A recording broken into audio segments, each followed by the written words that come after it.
Hey everyone, it is the end of November and let's do a garden tour. This is the day after Thanksgiving. Let me show you what we have left and what our plans are to replant and get new crops for spring. And like I said, where we live in South Carolina, Zone 7B, we can grow all the way through the year as long as we have some frost fabric, some protection, and those frost hardy plants. So our green stalk, you can see our lettuce is ready to go. We've already been cropping from it. This chamomile, there's just this one plant that was left from last spring. She's holding strong and she keeps putting out flowers and we keep getting them. I haven't gotten enough for tea, but I have got enough to infuse oils and I've gotten enough to make tinctures, and that'll just be how we use our chamomile medicinally this year. As you can see, we've got our kale, dinosaur kale, cauliflower in the back. Our cauliflower is just starting to head. So like I said in one of our other videos, I was really nervous to grow cauliflower this year. And I was nervous because cauliflower is just, it's a really tricky vegetable. So it should have been heading when our broccoli started heading, which was almost a month ago. And it wasn't. And I was like, well, maybe it's a little behind. We did have some tomatoes in the front, and I was thinking maybe it was the shade. But if you've watched any of other videos, you'll hear me say I don't water my garden. And if I do, it's as little as possible. And that is only because we have city water. And I have no filter on it. The filters, I know the Boogie Blue filter is highly recommended, and I have heard really good things about it. However, it doesn't filter out 100% of anything. There's no filter that does. But it does get the fluoride and chlorine out, which are the things that you really want, because that's what's going to kill the microorganisms in your soil. And if you have watched our videos, I do a lot of compost tea. I work really, really hard to establish a microorganism population.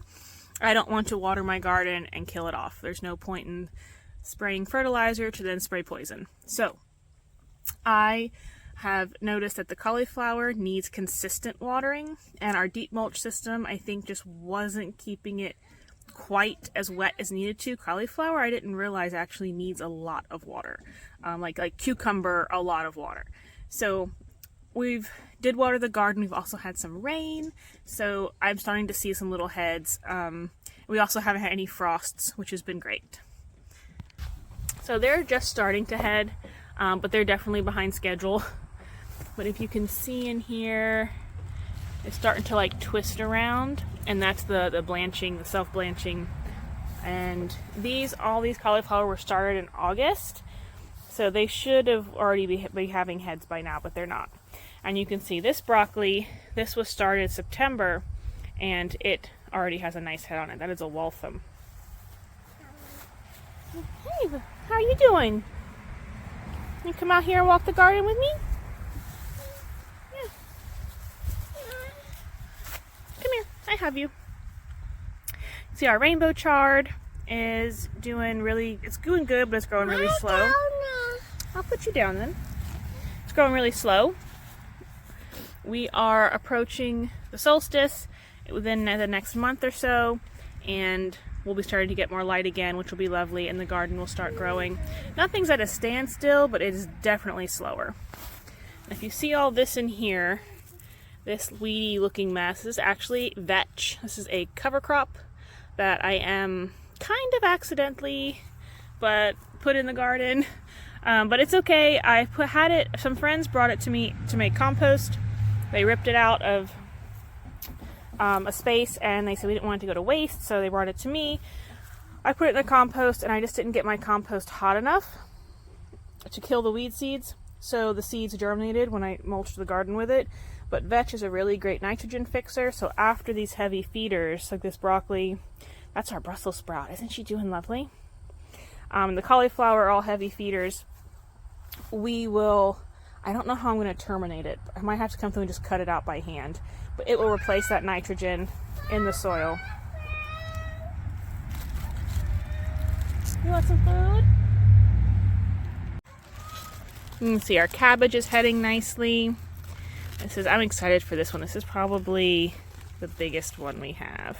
so far, but it's got a really nice tight head.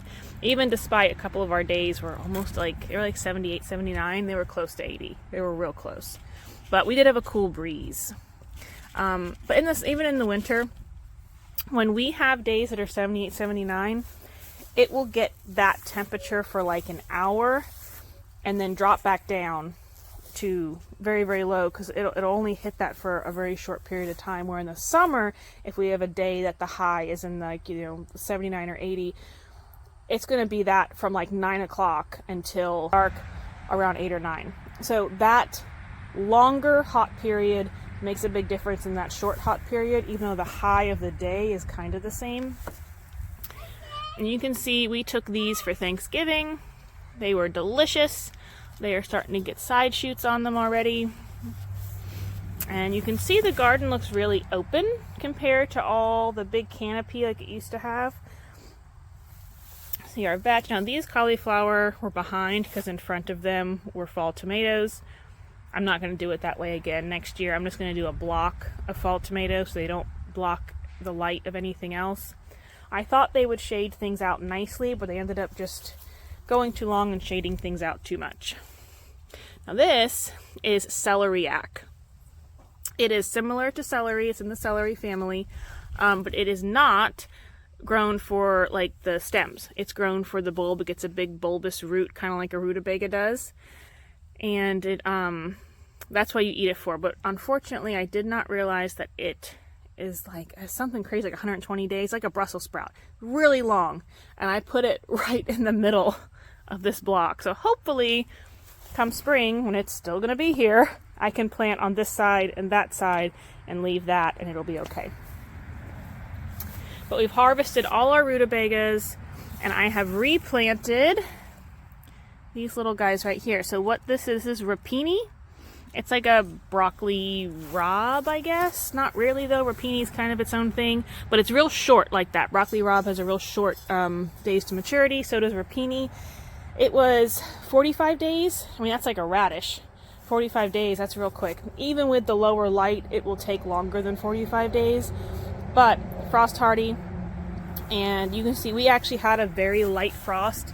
It was just 30, I think it just barely hit 32, but it also had like quite the wind chill, and the seedlings are fine. So that's exciting. You can see cropped from these are all the Fiesta. See, they have the straight up growth habit. These ones are tiny. I don't know how big that head's going to end up getting, but they're still growing and they're still pretty tight. So we'll see. These ones got shaded out because they were in the middle. They just didn't quite grow as fast, and the canopy of the other ones, you can see this big chunky one in the back. It definitely had shaded it out. Now, one thing I'm going to do next year is, do you see how like the bottoms of these, it's kind of like once tomatoes get tall enough, like all this light comes into the bottom, and even though it has this big canopy, it's no longer shading. And I didn't necessarily prune these. They shed their bottom leaves like this by themselves. This is how brassicas grow. Whether they have it upright or if they actually have an elbow where they fall and then come back up. So they will do that themselves. So that was letting a lot of light in. So things like lettuce that I planted underneath is now getting light, or if I want to sow more seeds like carrots or something, I now have that light to be able to do that. You can see broccoli is almost done. So we are going to take these broccolis out once we get all the side shoots are full. And what I will do is, if they have nice greens like this, we actually can them kind of like you would a collard or a kale. And we also dehydrate them into a greens powder that we put into smoothies. Now something like this, which is it's just an old tired leaf. It's on the bottom of the plant. It's not photosynthesizing well. I'm not going to use something like this. Something like this is going to end up going to our bunnies.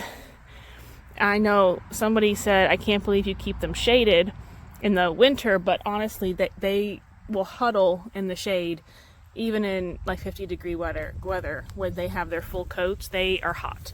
Rabbits commonly die from heat stroke. They do not die from being cold. And these are wool rabbits. One's an Angora, one's a lion's head. They get very thick wool. They are happy in this weather in the shade. And then we have our cabbages coming along well. They're getting there. Oh, this one's getting pretty big. Some of my cabbages out front, I got worms in. Oh, they're awful. So what the worm does is it looks just like this, pretty and nice, and it'll go in here and it will just eat out the middle, and the cabbage plant will keep growing, and then you go to cut it and there's nothing in the middle. So I constantly go through and feel if it's got hardness to it. It only happened with one out front actually, but I found the worm too and I got rid of it. And then we got our radishes here. They're all coming along nicely. Some broccoli that's behind. Our peas did great, had a full flush and on a second full flush, and then when that frost came, they kind of got a little damaged, like a little bit, but you can see this yellowing. They didn't really recover great, and they're not putting out any more flowers. So it's not that they're not even getting pollinated, they're not putting out many flowers, like a couple here and there.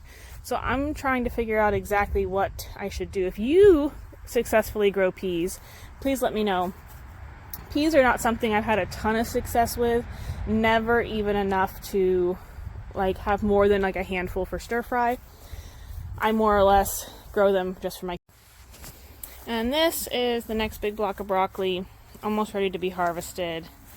You can see they're growing in there. I really, really like this Waltham. It is definitely the one I favor. I like that the beads are nice and tight. They gotten really big. They have handled the frost the best, but I will say they do get sunburn a little bit. But other than, not even sunburn, but just like sun bleaching, I guess is what it is. It doesn't stay that nice, cool, crisp blue color, little green. Just if you're, selling produce, that matters. If you're at home, it absolutely does not. It still tastes delicious. But this Waltham variety is also really short and squatty, and so it's a little more compact, and I like that as far as my utilizing my space.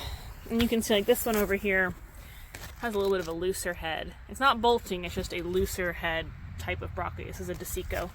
It's just a little looser. They were planted at the same time. Look at how big this leaf is. That's so fantastic. I love how big that is. That's awesome. But look at all that space that it's shading out. That's wonderful. So let's see if I can't get in here and show you. So because we don't have a lot of light right now, the radishes are not bulbing. Like this giant radish right here. And there's like no bulb on it because there's just not enough. It's starting to bulb a little bit, but not really. It didn't get enough light. Right now it's pretty dark, and then these leaves, I've had to kind of prune around it to try and get it more light. Hopefully we can save it. And then the herbs, they survive the winter, but they never look great when they do. These are our walking onions. As soon as we took our Thai basil out that was right here in the front, they love the more light and they're doing great. So this is a whole other crop of walking onions. I am almost through the ones I have inside, which we pulled them all and just left the tops in. I honestly think walking onions are the best, but I have realized they're not a great storage onion. They definitely just need to be when I need one. Come out here and get it. What's wrong? Where are your shoes? You couldn't find them? Okay, you want to get on my back? Yeah. Is the grass cold? Yeah. I bet. Here, let me get you. So, walking onions will shoot up from the top and drop like a little cluster of onions, and they'll plant themselves. And then they will also, the onion itself will divide and split. So they're really just the ideal fresh eating onion compared to a storage onion. But I did order from Southern Exposure Seed Exchange potato onions. So those are really cool. If they're called potato onions, they do propagate themselves just by like multiplying, like a multiplier onion. But like you harvest them all, take the large, eat them, plant the small, and the genetics always skip a generation. So by planting the small ones, you'll get larger ones next year, or for the next crop, which is pretty cool. And then I'm actually not going to take you along the back side because it's just peas and lettuce, and you've kind of already seen that. But what I will take you on to see is our new garden. So we started new beds. Let me show you. Here they are. So we did 3 40-foot rows here. You can see this one, this one. This one down here is just strawberries. Real quick though, you can't even tell my strawberries that I took anything from them. I took about 100 plants. I have like this one section here that looks a little bald, and one section there it looks a little bald, and that's it. Can't even tell that I took anything from them. They're still so full. So here are our strawberries. We have some out, and we have some in frost fabric. Yes, strawberries are frost hardy, but I am moving them at a time that is not ideal. And I did this about a day ago, maybe 2 days ago, no, 2-3 days ago, because it was just Thanksgiving day ago. But they're perking back up. They're doing okay. They're turning their leaves towards the light. Yeah. Oh dear. Okay, can you wait just a minute? Yeah, wait just a minute. Thank you. When is our these strawberries? Yeah, you put myself back on. Yeah, I will. So I was going to frost fabric all of them, but my frost fabric wasn't long enough. I thought I had a 40-foot piece. I guess I have a 20-foot. And the light does come through here. It just keeps any frost from touching them and keeps them a little bit warmer. And then over here, on these rows, we did a cover crop. As you can see, it is germinating. So we did a mix of vetch and radish and peas, brassicas, crimson clover, annual and winter rye. You can see the peas. Now the peas on top is not ideal. They really should have been drilled, but I don't have a seeder. Do you see more? Oh look, yeah. You can see we have some rye and some more seed babies. And they are all germinating in the cold just fine. As long as we don't have a hard frost, they should be fine. You can see my dog walked through here. I see. Look, all the more sprouts. They're happening. You can watch our other video all about using cover crops to start new gardens. We talk about where we got the seeds and what they are and all of that wonderful stuff and the different kind of cover crops and how to choose them. I see them. And how to choose those cover crops for desired purpose, whether it be organic matter, mulch, keeping roots in the soil, things like that. And we have one more new garden that I have to show you that we did the same as this one, or both of these, but we have different plans for them. Also on our porch, we have our pepper plants these are in pots. We dug them up and we bring them in and out. They are inside at night because they just don't do the cold. But you can see they're still making peppers and doing good. I stuck a little piece of yarrow in there because I pulled it out by accident and she made it. I'll have to give that to somebody. But you can see we've got lots of peppers still on it. They're still doing good. They're doing okay with supplement light of the window. We have a pineapple here and I have sweet potato slip that I tried to grow as a house plant. It didn't like it. And then you can see these ones. So these come in and out. They're in pots. Your slippers? I just put your slippers on you. Why do you keep taking them off? Your slippers? Okay, come here. Let's do that. Come here. Okay. Ready to go? Okay, good to go?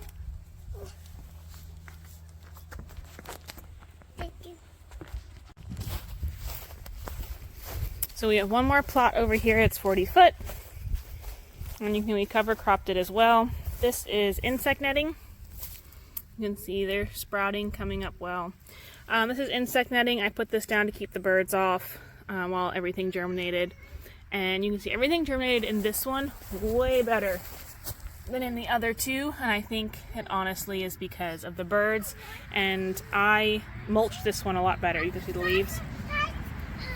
I didn't want to mulch it too much, but because if you mulch it too much, especially with leaves, it'll create like a mat, and then water can't get through and the seeds can't get up. But they germinated really well. No, leave that down, honey. Put it back. Put it back down. Oh, goodness gracious. No, thank you. Right here, my darling. Right here, okay? That's all.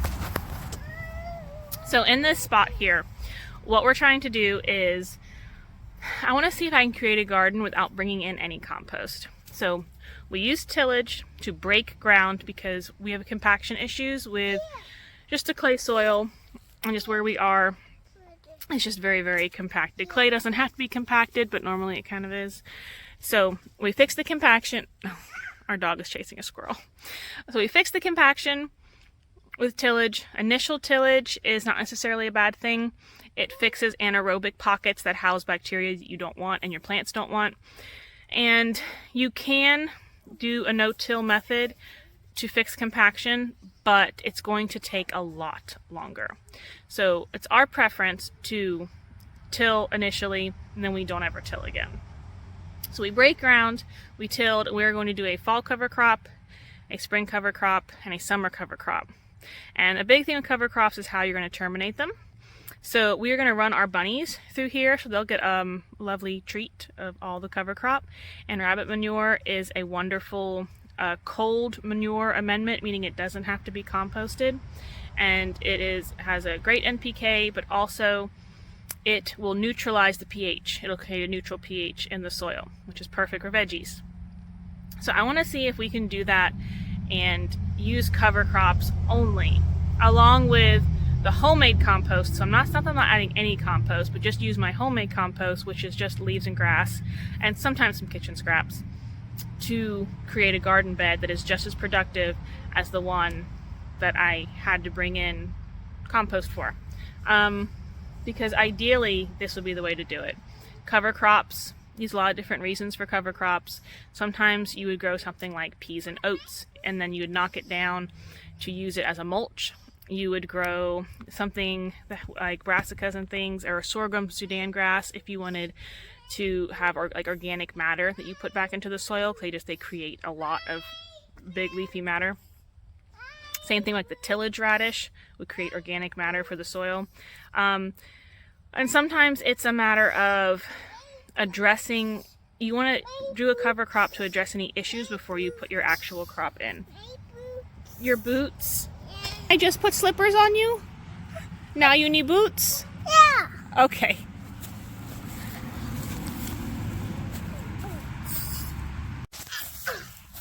Good to go now? Okay, keep them on. You can be barefoot, but I think if you're going to have shoes, just keep them on. Okay. So that is the cover crop situation. I will let you know how it goes. In 1 year, come next fall, hopefully I will be planting an actual cash crop here. And I will keep you up to date on that and how that goes. Oh, here's a good example. So peas are best tilled in. You can see that root system's up in the air. We want that to be down. Okay. We're out here in the front garden. We have lots of things starting to flower. The calendula's flowering. My heart has such a hard time picking my medicinal flowers because I always think the pollinators need it more. But our chamomile is doing good. We've got some cabbages and cauliflowers that just aren't doing great. I don't know if they just don't like the spot. I will say we had some flowers there over the summer that did just fine. So I don't think it's a soil thing. We're just going to have to wait it out and see now that all the leaves are off the trees and everything's getting a bunch of light. But the first cauliflower to head and broccoli to head out here are in this first little strip. So that's really exciting. All the food that we put out front, we kind of used this like an overflow. We weren't 100% sure if we were going to get anything from it at all, but we were kind of thinking, well, we already started these seeds. At least it's roots in the soil and they're not going to waste. We had given away seed starts to friends and family who needed them, and this is what was left. So we just put it out here. It's better to plant it than not. I always end up starting way too many seeds, but I think that's just because I'm always just over planning. So our little violas, our Johnny jump ups, and the snapdragons are the happiest of all out here. And everything's growing. It's definitely behind. This stuff out here was sowed in the second session, which was in mid-August to the end of August. But even still, all of it was planted out in September. These were just planted out in the end of September. But one big difference is all of this out here was not in soil blocks. All of this was in 2-inch pots, so they were a little bit root bound, but they were in really good soil. So hopefully that made a difference for them. But you can see we had a lot of overflow. So since all my flowers were done for the year, I went ahead and I used this space for food. I don't know if I'm going to do that next year. These are my favorite snapdragons. Aren't they pretty? They're Chantilly snapdragons. But if you look at that elbow, there's some flower farmer out there that is just dying. I like to let my snapdragons just kind of go wild. I like to see them, they'll just pop up like in somebody else's little foliage spot. And this is the hardiest plant I have grown. And this is actually mustard, like mustard seed that you would use for canning. You get about 2 or 3 little seeds per pod. And I did it kind of as an experiment this year. I'm going to grow a lot of it next year so that hopefully I can actually grow enough to, I won't have to buy it anymore to sustain me for canning. So we use a little bit of mustard. I would probably say 1 pint jar's worth of actual mustard for the whole year. And mustard is just basically mustard seed and oil. But I use a lot of it in canning, pickles and relish and things like that. In our cowboy candy too, we use a lot of mustard seed. This is the cabbage I was talking about. I had the worm in it, so it's like trying to fix itself in double head. So we'll see if that works out. I'll keep you updated. And then this is fennel. So fennel, I have realized there was 2 types of fennels. One bulbs and one is just grown for the foliage, and you use the foliage, I guess, kind of like you'd use the bulb. You use the foliage for its licoricey kind of taste. So thank you to whoever left that comment. That's fantastic. I did not realize there were 2 different types of fennel, but I think the foliage one is the type I have. And we are going to be using it kind of like we use Thai basil. And these are stalks. They're trying to do something. It's gotten colder. They've gotten taller. They have stayed the same for so long. But otherwise, everything out here is the same varieties and the same items that we have in the back. Like I said, this was just our overflow, and we just have boxes around our trees. In the summer, I plan on doing only flowers in them, but why not get a little bit of food out of it while we can? The one food item I do want to plant out here is popcorn, just to keep it away from our sweet corn from next year. And I think I have an understanding of how corn needs to be fertilized. We've grown it once and it was only kind of successful. Then I grew dwarf sweet corn and it was kind of successful, but I think I have an understanding of it now. And this is my son's box. He is so excited that his broccoli is heading. And this we thought were collard greens is Brussels sprouts. But that's okay because these Brussels sprouts are out of the way, so it's not a super big deal. We'll probably get those end of spring when they're ready. This one's a little behind my one in the back, but the soil in these boxes is not quite as pristine and tended to as the one in the back. And his snapdragons are blooming. But all the broccoli's doing really good. The broccoli's definitely done the best. Like I said, we struggle with cauliflower. This is another Brussels sprout, and you see how it almost did like a double leader. That's more like tomato talk, double leader. I'm not sure what you would call it with Brussels sprouts, but it made 2, but it's 1 root system. So I'm curious to know, I had a cabbage that did that too. I'm curious to know if it will just make smaller Brussels sprouts. Will the root system be able to handle that? I know with cabbage, somebody told me the cabbage heads will just be smaller, which would be fine for me. We use half a cabbage for our meals anyway. But we cover cropped this box with radish, peas, vetch, and I'm trying to think what else. Radish, peas, vetch. Maybe that was all. And it needed to be cover cropped because there's just something going on with it. I'm not sure what. The rutabagas are probably the thing that did the best out here. We've had a lot of failure in this box, considering how much we've tried to put in it different things and then taken things out because they just weren't thriving. But a lot of times, rutabagas do a lot better. So thank you guys for hanging out with me. We are already planning the garden for next year. I am so excited to show you guys how we